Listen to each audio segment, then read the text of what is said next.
Hi everybody, this is Maria Clark at Sweet Willow Designs and welcome to my studio. Today we have a project for these elegant dangle earrings. Let's get started. The tools and materials that we're going to use for this project are some clay. I have black clay here, and I'm using these clay squisher texture sheets and another little texture sheet. I've got some gold paint, some earring findings, tools, and this little template that I made, and you'll be able to download this template. In the description below you'll see a link to my blog and you can download it, and some Varathane gloss. So to use this texture sheet I am spraying it with a little bit of water, and you can see there's lots of textures here, but I've just rolled it out with the texture sheet and the clay on the #1 setting of my pasta machine, and it will definitely reduce the thickness of the clay to about a 3, roughly a 3 setting. And then I'm using my template to cut out the 3 shapes that make up these articulated dangle earrings. And I'm just using my craft blade to go around the inside of these templates. And what's really nice about making templates like this for yourself is that they're reusable, #1, but also it's easy to make the cuts consistently. We'll have a front piece and a back piece, so it's nice to be able to know that they'll be the same. So remove that clay, and you'll see the 3 shapes, and you will make 2 of these, of course, 1 for each earring. Now I'm cutting out the back pieces, and I'll have 2 sets of the back pieces also, and the back is textured. And now I've got my various pieces. This is for 1 set of earrings, the front and back. I've got these eye pins, and I'm going to go ahead and place those in the center of the back piece. Texture side of the back piece is facing outwards, so that'll be what you see from the back side of the earring. And then I'm pressing on the front sheet, not too hard that I distort the texture, but enough to make sure that there's good contact between these pieces of clay. And then I'll smooth out the edges and just make sure there's good contact there. You can see that I'm using an eye pin that's fairly long because I'm going to go ahead and make the loops later. And then using my craft blade, I'll just trim up any pieces that I need to correct there. And here I am putting the eye pin in the second piece.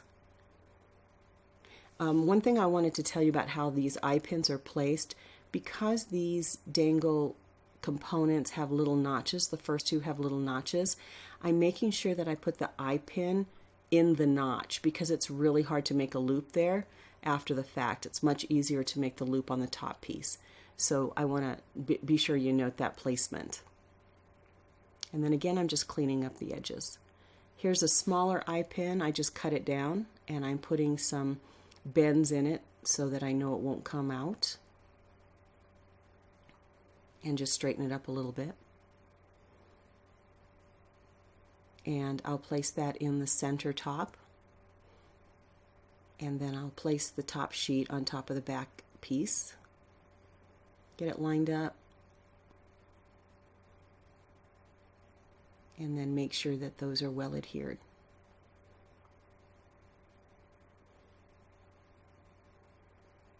And then do any cleanup that I need to. I'll get those in the oven for 60 minutes. Be sure to tent so you don't scorch them. And here they are out of the oven. This is the components for 1 set. I'm using this iridescent gold deep fine. You can use any kind of acrylic paint. It could be any color, metallics, doesn't matter. And we'll go ahead and use a stiff brush to get into all of the texture because we're really going to like how this sanding works. Now I've got 400 grit sandpaper and just a little tub of water with a little bit of detergent. And I'm sanding off the top of the paint. Now, because I've sped this up, it looks like I'm being kind of rough. I'm not being that rough with it, but I am making sure that I get the texture showing, so there's a nice contrast between the black clay and the gold paint.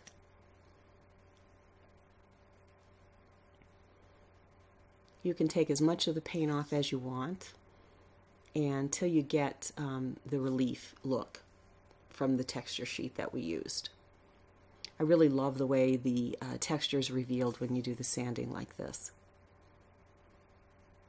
clean up any edges, and now I've got all of the pieces sanded, and I'm just using a paper towel to wipe away the haze.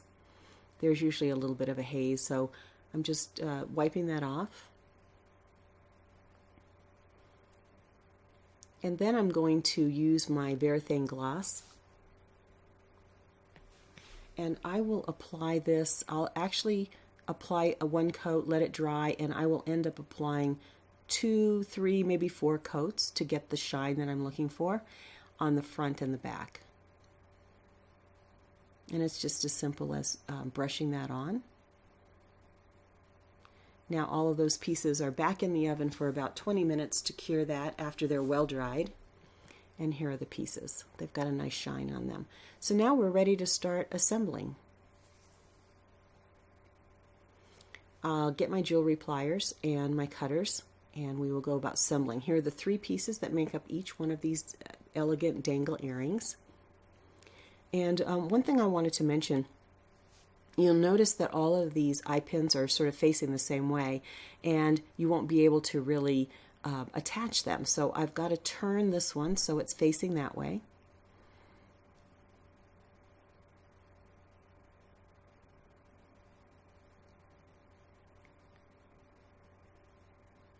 And then I'll use my cutters to cut off about 5/8 of an inch. And I've got these really cool jewelry pliers that have little notches in them that may help you make consistent links, consistent loops, and I will share that link with you down below.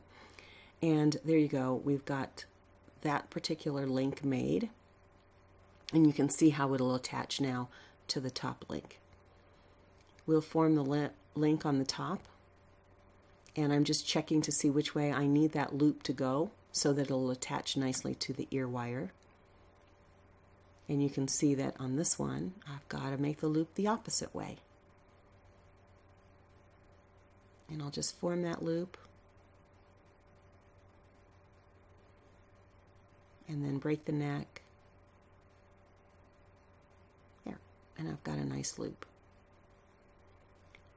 The bottom piece already has a loop, obviously, so now it's a matter of assembling these component pieces.